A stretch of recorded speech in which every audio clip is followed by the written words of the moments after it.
तो ये जो रुझान आप देख रहे हैं इससे साफ हो रहा है कि एनडीए दोबारा सत्ता में आ रही है, डबल सेंचुरी मारकर 20 साल बिहार में शासन करने के बाद भी।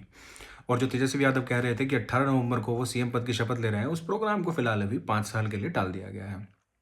और प्रशांत किशोर जी जो कह रहे थे कि अगर जेडीयू की 25 सीट भी आ जाती है तो वो राजनीति से इस्तीफा दे देंगे, उनकी पार्टी अभी जीरो ही चेक कर रही है। तो उनकी पॉलिटिक्स में एंट्री से पहले ही उनके एग्जिट का रास्ता तैयार हो गया है। शाम होते होते आप देखेंगे टीवी पर आपको 3 तरह के नेता नजर आएंगे।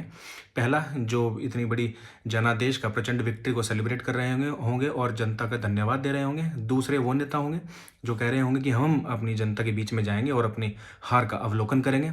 और एक तीसरी जमात होगी, नेता होगी, जो ये कह रही होगी कि ये वोट चोरी हुई है, एसआईआर में धांधली हुई है और चुनाव आयोग पर तरह तरह के आरोप लगाएंगे। तो इन सब के लिए तैयार रहें। और बीच में तेजस्वी यादव ने यह भी कहा था कि लालू जी ने जो काम किया है वो नरेंद्र मोदी 7 जन्मों में भी नहीं कर सकते, बिल्कुल नहीं कर सकते। मैं एग्री करता हूँ।